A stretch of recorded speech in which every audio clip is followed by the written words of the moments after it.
अनसुलझी दास्तान। एक भूतिया घर की सच्ची कहानी। फुरखान एक सीधा सादा नौजवान था जिसकी उम्र लगभग 25 साल रही होगी।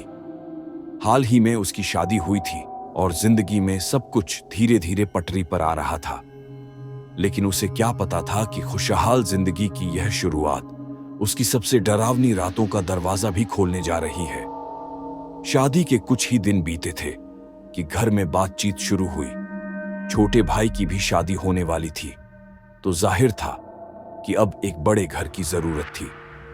फुरखान ने एक प्रॉपर्टी एजेंट से संपर्क किया, जिसने उन्हें शहर के एक पुराने मोहल्ले में एक विशाल घर दिखाया। पहली ही नजर में वह घर फुरखान को पसंद आ गया। उसमें कुछ अलग था, एक रहस्यमय सन्नाटा जो उसे खींचता चला गया। एजेंट ने हल्की मुस्कान के साथ कहा था, इस घर में टिकना सबके बस की बात नहीं साहब, लेकिन आपको देखकर लगता है यह घर शायद आपका ही इंतजार कर रहा था। फुरखान ने बिना ज्यादा सोचे समझे एडवांस दे दिया और परिवार के साथ वहां शिफ्ट हो गया।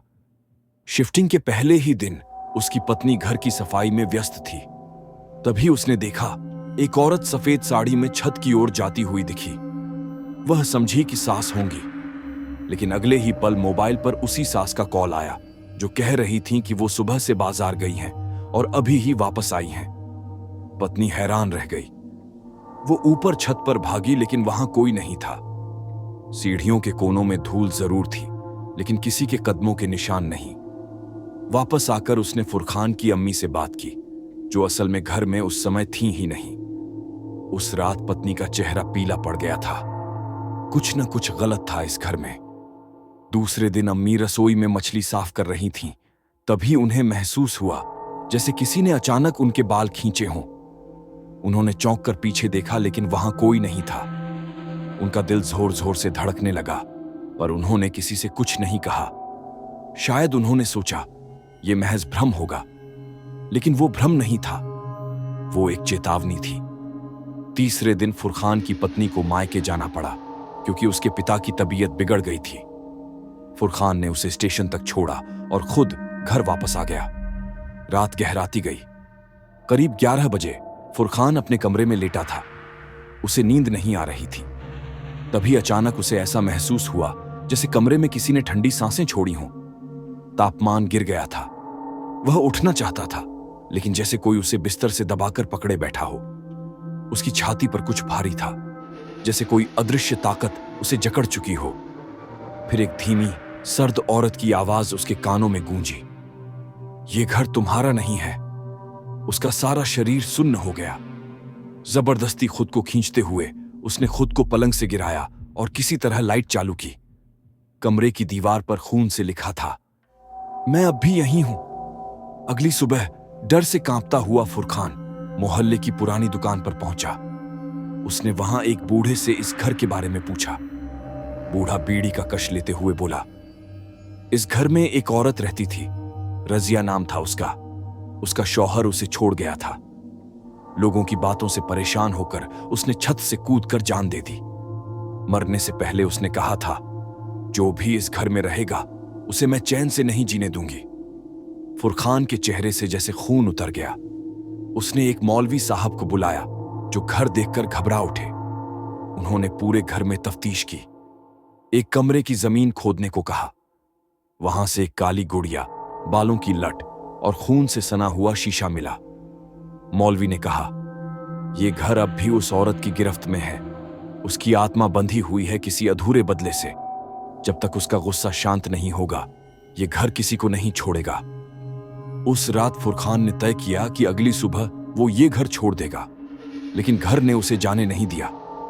रात भर खिड़कियां अपने आप खुलती और बंद होती रहीं।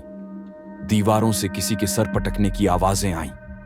जब उसने दरवाजा बंद करना चाहा, तो दरवाजा किसी अदृश्य ताकत ने जोर से धक्का मारकर फिर से खोल दिया।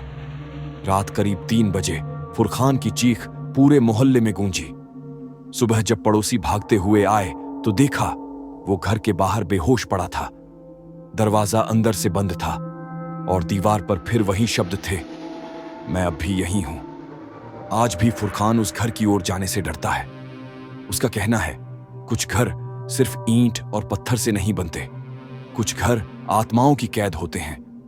उस घर के दरवाजे अब भी बंद हैं, पर हर रात 3 बजे वहां से किसी औरत के गाने की धीमी आवाज आती है, जो मेरा था वो मेरा ही रहेगा, अनसुलझी दास्तान, भाग दो, वापसी। रजिया अब भी यहीं है। कई महीने बीत गए थे। फुरखान अब अपनी जिंदगी में आगे बढ़ चुका था, नए घर में शिफ्ट हो गया था। उसकी पत्नी भी थोड़ा बहुत उस सदमे से बाहर निकल आई थी, पर दोनों के अंदर अब भी वो डर, वो रातें और वो चीखें कहीं ना कहीं जिंदा थीं। लेकिन किस्मत को शायद ये मंजूर नहीं था कि सब कुछ इतनी आसानी से खत्म हो जाए। एक दिन फुरखान की पत्नी के मोबाइल पर एक अजनबी नंबर से कॉल आया। उसने जैसे ही फोन उठाया, उधर से कोई बोला ही नहीं, बस धीरे धीरे सांस लेने की आवाज आ रही थी। कुछ सेकंड बाद वही जानी पहचानी औरत की सर्द आवाज आई, मैंने कहा था ना, मैं अब भी यहीं हूं। फोन कट गया। पत्नी जोर से चिल्लाई और बेहोश हो गई। फुरखान जब घर लौटा और उसे सब पता चला तो उसे गुस्से से ज्यादा डर लगा। डर इस बात का कि उस रूह ने अब भी उनका पीछा नहीं छोड़ा। अगले ही दिन मौलवी साहब से दोबारा मुलाकात की गई। मौलवी ने गहरी सांस लेकर कहा, तुम भागे थे, लेकिन वो आत्मा तुमसे कुछ चाहती है। जब तक तुम खुद जाकर उसका सच नहीं जानोगे, वो पीछा नहीं छोड़ेगी। उस घर में एक कागज है, रजिया की आखिरी वसीयत, जिसे वो किसी को पढ़वाना चाहती है। फुरखान अकेले ही उस पुरानी हवेली में दोबारा लौटने का फैसला करता है। रात के तकरीबन 11 बज चुके थे। हवेली के आसपास आज भी कोई नहीं जाता था। घास उग आई थी, दीवारों पर काई जम चुकी थी और खिड़कियों में अब भी वो सफेद साया झांकता था। वो कांपते हाथों से दरवाजा खोलता है। हवेली में घुसते ही वही ठंडक, वही सन्नाटा और हवा में वही जाना पहचाना दर्द घुला था। लेकिन आज कुछ अलग था। रजिया उसका इंतजार कर रही थी। फुरखान सीधे उस कमरे में गया जहां पहले वो दीवार थी। अब वह दीवार थोड़ी उखड़ चुकी थी। जब उसने मिट्टी हटाई तो वहां एक पुरानी लोहे की पेटी निकली। उसमें एक चिट्ठी थी, एक टूटी हुई तस्वीर और एक लाल रंग की चूड़ी। चिट्ठी पढ़ते ही रजिया की आत्मा की कहानी सामने आई। मेरा नाम रजिया था।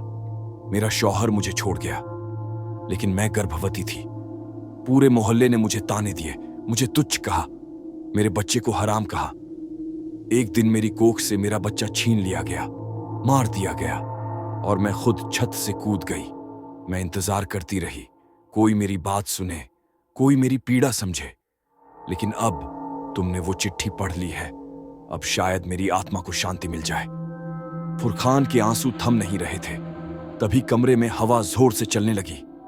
सामने की दीवार पर खुद ब खुद आग लग गई, लेकिन उसमें से कोई चीख नहीं आई। बस एक सुकून भरी मुस्कान की आहट और रजिया का साया धुएं में विलीन हो गया। उस रात के बाद फुरखान और उसकी पत्नी को कभी कोई सपना, कोई साया या कोई आवाज नहीं सुनाई दी। ऐसा लगा जैसे हवेली ने खुद उन्हें विदा कहा हो। लेकिन आज भी जब वो हवेली के पास से गुजरते हैं तो रजिया की आत्मा की जगह एक छोटी बच्ची की हंसी सुनाई देती है। शायद वो वही बच्ची है जिसकी आत्मा भी वहीं भटक रही थी।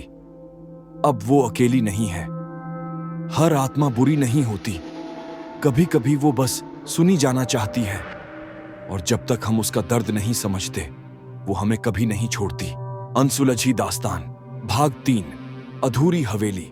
एक और आत्मा, एक और रहस्य। 6 महीने बीत चुके थे। फुरखान अब अपने नए काम में व्यस्त था। उसकी पत्नी अब थोड़ा थोड़ा मुस्कुराने लगी थी। लगता था कि अतीत को कहीं पीछे छोड़ दिया गया है। लेकिन एक दिन एक प्रॉपर्टी डीलर ने फुरखान से संपर्क किया। भाई साहब, आपकी वो पुरानी हवेली बहुत अच्छी जगह पर है। एक एनआरआई खरीदार बहुत ऊंची कीमत देने को तैयार है। फुरखान थोड़ी देर सोचता रहा। उसे उस जगह की डरावनी यादें सताने लगीं, मगर फिर मन में आया, अगर बेच दी जाए तो शायद सब कुछ पूरी तरह खत्म हो जाए। उसने हामी भर दी। खरीदार लंदन से आया था, मिस्टर अरजान मेहता। बेहद स्मार्ट, आत्मविश्वासी और तर्कवादी इंसान। उसे भूत प्रेत जैसी बातों पर बिल्कुल विश्वास नहीं था। मैं इस हवेली को एक होटल में बदलना चाहता हूं। पुरानी इमारतें लोगों को आकर्षित करती हैं। डील पक्की हुई, लेकिन जैसे ही रेनोवेशन शुरू हुआ सब कुछ बदल गया। मजदूरों ने बताया कि जिस दिन दीवार तोड़ी गई उसी रात सभी को किसी के रोने और हंसने की आवाजें सुनाई दी। एक मिस्त्री की आंखें सुबह सूजी हुई मिली। उसने कहा कि उसे रात भर एक लड़की छत से कूदने की कोशिश करती दिखती रही और हर बार वही बोली, मेरे बच्चे को वापस लाओ। अब घटनाएं और भयानक होने लगी। एक दिन अरजान खुद हवेली में देर रात रुक गया सीसीटीवी कैमरे लगवाने के लिए। रात 2:46 पर कैमरे में रिकॉर्ड हुआ, एक 6-7 साल की बच्ची सफेद झूलती फ्रॉक में हवेली के गलियारे में दौड़ती हुई दिखी और फिर अचानक दीवार में समा गई। अरजान अब डर चुका था। आपने मुझे इस हवेली की पूरी सच्चाई नहीं बताई, अरजान चिल्लाया। फुरखान ने सारी कहानी दोबारा सुनाई, रजिया, उसकी आत्मा, उसकी अधूरी वसीयत। अरजान ने सिर झुका लिया, फिर बोला, मगर ये आत्मा कोई और है, ये बच्ची है, शायद रजिया की बेटी। अरजान ने कुछ पुराने अस्पताल और पुलिस रिकॉर्ड खंगाले। उसमें एक लाइन पढ़कर दोनों के रोंगटे खड़े हो गए। रजिया बानो की गर्भावस्था 7 महीने की थी। गिरने से पूर्व शिशु जीवित था, मगर जन्म के बाद गायब कर दिया गया। पुलिस में कोई मामला दर्ज नहीं हुआ, यानी उस बच्ची को जिंदा निकालकर कहीं छुपा दिया गया था और शायद वहीं उसकी मौत भी हो गई। अब समझ आ गया, हवेली में रजिया के साथ उसकी बच्ची की आत्मा भी कैद थी। मौलवी साहब को एक बार फिर बुलाया गया। इस बार हवेली के बीचों बीच 2 चादरें बिछाई गईं, एक रजिया के नाम और दूसरी अंजुम नाम की उस बच्ची के लिए जिसका नाम रिकॉर्ड में मिला था। दुआ की गई। चिट्ठी और चूड़ी के साथ साथ एक छोटी गुड़िया और एक दूध की कटोरी रखी गई। तभी तेज हवा चली, दरवाजे अपने आप बंद हो गए और हवेली की दीवारों से किसी मासूम की हंसी सुनाई दी। अम्मी, अब हम साथ हैं ना? धीरे धीरे हवेली की फिजा में गर्मी आ गई, एक अजीब सा सुकून। अब हवेली में कोई हलचल नहीं होती। अरजान ने उसका होटल नहीं बनाया, बल्कि वहां एक महिला कल्याण केंद्र खोल दिया, रजिया फाउंडेशन। फुरखान और उसकी पत्नी भी अब कभी कभी वहां जाते हैं। वो हवेली अब डर नहीं देती, वो अब एक अधूरी मां बेटी की कहानी पूरी कर चुकी है। अंतिम पंक्तियां, हर आत्मा को जरूरत होती है न्याय की और शांति की। जो आत्मा अधूरी रहती है वो कभी इस दुनिया से नहीं जाती, लेकिन अगर कोई उसका दर्द समझ ले तो वो भी मुस्कुरा सकती है।